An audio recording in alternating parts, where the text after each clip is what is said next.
नमस्कार, मैं श्यामगिरी। आप देख रहे हैं टीएफडी इंडिया न्यूज 24। टीएफडी इंडिया न्यूज 24 में आप सभी दर्शकों का स्वागत है। एजेंडा में उलझ गए मोदी। जो एजेंडा मोदी सरकार ने बनाया, वह एजेंडा मोदी सरकार को बहुत भारी पड़ गया और उस एजेंडे को उलझ गए। एजेंडा क्या था? एजेंडा था कि विपक्ष को तोड़ लेना, एनडीए गठबंधन के सहयोगी दल को धोखा दे देना और पार्लियामेंट सेशन के दौरान 3 बड़े बदलाव कर लेना। संविधान बदल करके संविधान में संशोधन और डिलिमिटेशन बिल, 1 नेशन 1 इलेक्शन और मुख्यमंत्री को जेल में डालना, इन 3 चीजों को पास करना। अब यह एजेंडा तब पूरा होता जब इनके पास 362 सांसद पार्लियामेंट में हो जाते।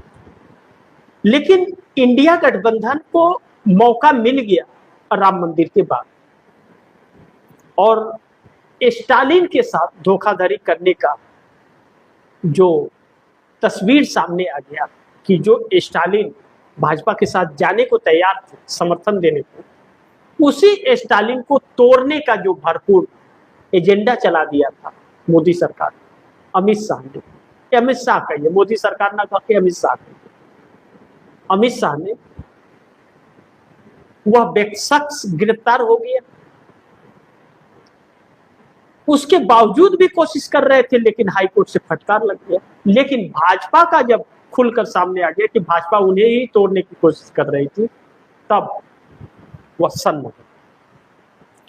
ऐसे में इंडिया गठबंधन की वह हिस्सा नहीं है, इंडिया गठबंधन से अलग हो चुके हैं। बाकायदे ऐलान कर दिया कि मैं इंडिया गठबंधन का नहीं हूं और वह शामिल भी नहीं हुए 8 जून की बैठक में। लेकिन सीजीआई को जो खत इंडिया गठबंधन ने लिखा, 21 दलों से 23 दल हो गए, यानी कि केजरीवाल और स्टालिन ने किया, यानी कि डिलिमिटेशन पर इंडिया गठबंधन के साथ। अब कौन फिर पलटी मारेगा, यह बात की बात है, कौन कितने में बिकेगा वह बात की बात है। लेकिन सोनिया गांधी ने इस पूरे मामले को अपने हाथ में ले लिया। इंडिया गठबंधन को एक एजेंडे के तहत रखना और पार्लियामेंट में मिलजुल कर बड़ी ताकत के साथ जो 214 सांसद बचे हुए, उसके साथ ताकत से वोटिंग करना और 214 के 214 एकजुट होकर के वोट करें और ऐसा कोई कार्य न करे कि वह पार्लियामेंट से उनको निष्कासित किया जा सके। यह मौका नहीं मिलना चाहिए, क्योंकि भाजपा इसी मौके के बदौलत यह बिल पास करा सकती है। अब इन सभी के बीच मोदी का एजेंडा उल्टा जब पड़ गया कि अब मोदी को नहीं मिल रहे, 41 सांसदों की जरूरत है। 41 सांसद, कहीं ऐसा ना हो कि मोदी की सरकार गिरा। इसलिए भी यह कहा जा रहा है कि सरकार गिर जाएगी मोदी की, क्योंकि राहुल गांधी ने तो सारा खेल ही पलट दिया, इधर से नहीं तो उधर से।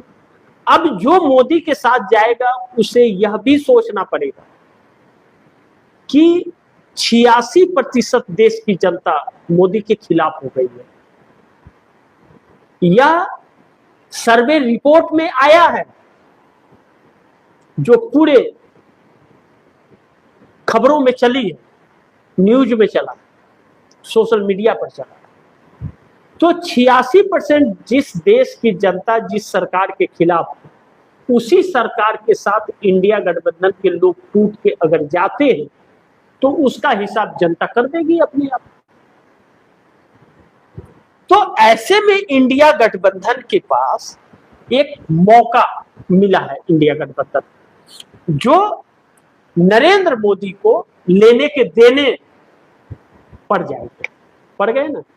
अगर यह जनता पूरी तरह से खपा है और इनका साथ छोड़ दी तो मोदी अपनी खुद की सीट नहीं बचा पाएंगे, जमानत जब्त हो जाएगी उनकी। और बनारस में तो वैसे भी हार गए थे, वह धांधलेबाजी से ही चुनाव जीता है। ऐसे में चुनाव आयोग बहुत परेशान है। अब दूसरा बड़ी महत्वपूर्ण बिंदु है कि जिस एजेंडा को लेकर के मोदी एसआईआर के तहत चल रहे थे, एसआईआर के तहत विपक्ष के वोट को काट दो और बची खुची जो कसर है काउंटिंग के वक्त हारा तो।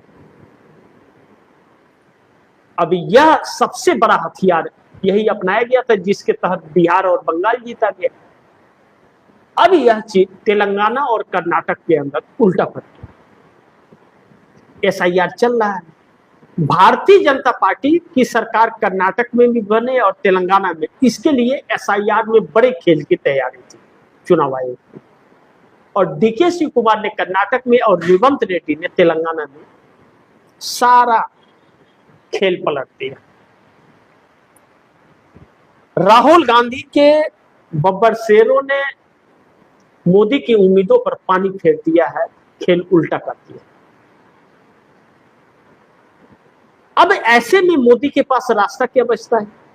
अब जो डुप्लीकेट वोटर तैयार किए जा रहे थे, बिहार में तकरीबन 50 लाख डुप्लीकेट वोटर बने थे। 50 लाख का मतलब कि 1 करोड़ हो गए। 50 लाख मुजफ्फरपुर में अगर वोट दे रहे तो 50 लाख वही जाके पूर्णिया में वोट देंगे। इस तरह से तैयार किया गया, वह नहीं हो पा रहा है। और कर्नाटक चुनाव को लेकर के राहुल गांधी ने जो प्रेजेंटेशन दिया था, वोट चोरी कैसे हो रही है, उस पर खास ध्यान कांग्रेस का है। रणनीति के तहत हर जगह आदमी लगा दिया है और बीएलओ की हिम्मत नहीं है, बीएलओ राज्य सरकार के अधीन आते। ऐसे में चुनाव आयोग कैसे जिताएगा चुनाव भाजपा को? तो साउथ से जब पत्ता इनका साफ हो रहा है पूरी तरह से और वहां पर कांग्रेस हावी हो रही है, कांग्रेस अकेली है वहां, तो फिर चंद्रबाबू नायडू का मन डोल रहा है। चंद्रबाबू नायडू भी मोदी के बातों से अब नाखुश नजर आ रहे। जिस डिलिमिटेशन को लेकर के इंडियन एक्सप्रेस में दिए इंटरव्यू में अपने चंद्रबाबू नायडू ने कहा था कि 50% के साथ डिलिमिटेशन भी फिर इस बार 20 जुलाई के बाद जो आ रहा है, तो अब उससे पल्ला झाड़ते हुए नजर आ रहे हैं कि अगर वह हो गया तो चंद्रबाबू नायडू के लिए संकट आ जाएगा। कांग्रेस पैर पसारते तो कांग्रेस के साथ जाने में अच्छा है। कांग्रेस के साथ जाएंगे या नहीं जाएंगे यह तो आने वाला वक्त बताएगा, अभी तो कुछ नहीं कहा जा सकता। लेकिन कांग्रेस के सीएम डीके शिव कुमार और कांग्रेस के तेलंगाना के सीएम रेवंत रेड्डी के साथ नजदीकी बहुत ज्यादा हो गई है और हाथ मिलाने का काम शुरू हो चुका है और राहुल गांधी की तारीफ करना भी शुरू कर दिया है चंद्रबाबू नायडू। ऐसे में चंद्रबाबू नायडू और पवन कल्याण जगन मोहन रेड्डी, माफ कीजिएगा, जगन मोहन रेड्डी से परेशान बहुत काफी है, क्योंकि भारतीय जनता पार्टी जगन मोहन के साथ खड़ी नजर आ रही है और समर्थन चंद्रबाबू नायडू से ले रही है। ऐसे में चंद्रबाबू नायडू कितने दिन रहेंगे मोदी के साथ यह कुछ अभी नहीं कहा जा सकता, लेकिन पार्लियामेंट सेशन में चंद्रबाबू नायडू अपना रंग दिखाएंगे, इस बात का जिक्र हो रहा है। ऐसे इंडिया गठबंधन मजबूत होता हुआ नजर आ रहा है, लेकिन लालू प्रसाद यादव के बेटे तेजस्वी यादव कहां है? कहीं दिख नहीं रहे। वह अपने में ही परेशान है कि घर किस घर में रहे न रहे, सुरक्षा लेंगे नहीं लेंगे, उसी में परेशान है, यानी कि इंटरेस्ट कम हो रहा है। ऐसे में भारतीय जनता पार्टी कहीं उन्हें तोड़ ना दे, ऐसा हो सकता है, क्योंकि वह इंडिया गठबंधन के साथ हैं तो, लेकिन साथ खड़े नहीं है। जैसे ममता बनर्जी थी, तो आज ममता बनर्जी का क्या हाल हुआ? आखिरकार कांग्रेस की शरण में आना पड़ा और कांग्रेस उनके साथ खड़ी हुई। वही हाल कल को तेजस्वी यादव का होगा। लालू प्रसाद यादव तो अब रहे नहीं, राजनीति करने के हालात में नहीं रहे, तबीयत खराब रहती है। ऐसे में तेजस्वी यादव का भविष्य उतना उज्जवल नहीं लग रहा है राजनीति में, क्योंकि वह भाजपा कंप्रोमाइज हो गई। जब तक भाजपा की सरकार रहेगी तब तक लैंड फॉर जॉब का मामला रहेगा और तब तक तेजस्वी पनप नहीं पाएंगे। इतना में मायावती बन जाएंगे। फिर ऐसे में उत्तर प्रदेश के अंदर पार्टी के अखिलेश यादव का इस वक्त नंबर है। अखिलेश यादव साथ हैं या साथ नहीं है यही पता नहीं चलता। सड़क पर दिखते नहीं है, ट्विटर पर दिखते हैं और वह भी 2 मिनट में गायब हो जाते हैं। इतना बड़ा मुद्दा हाथ लगा है इंडिया गठबंधन का, मौका मिला है राम मंदिर का, इसे भुना करके उत्तर प्रदेश की जीत को जीत में बदलना चाहिए। इस मौके को 86% जनता इनके विरोध में है, तो वहां और मजबूती से काम करना चाहिए। 5 महीने का वक्त है और ट्विटर खेल रहा है, लेकिन कांग्रेस समझ गई कि यह अखिलेश के बस का बात नहीं है। अब कांग्रेस ने कमान उत्तर प्रदेश में संभाल लिया। देखना यह होगा कि अब मोदी का जो एजेंडा है, जिस एजेंडे में उलझ गए और उल्टा पड़ रहा है, क्या वाकई यही एजेंडा मोदी की सरकार गिरने का कारण बन जाएगा? गिर जाएगी सरकार मोदी की। राहुल गांधी ने तो यही कहा था, यही बात तो राहुल ने कहा था कि जनता इस सरकार के खिलाफ है और जनता ही सरकार गिरा देगी और मोदी का इस्तीफा होगा। वह बातें सच हो गई। 86% जनता नाराज है और इनके खिलाफ है, रिपोर्ट आ गया। यानी कि फिर राहुल गांधी सही हुए कि सरकार गिर जाएगी। जब आपको वोट ही नहीं मिलेगा तो सरकार कहां से बनेगी? सरकार जानी या नहीं। अब एनडीए गठबंधन को यह तय करना है कि मोदी के साथ रहना है या नहीं रहना है, और इंडिया गठबंधन के घटक दलों को यह तय करना है कि कांग्रेस के साथ रहना है या नहीं। फैसला बाकी जनता कर लेगी।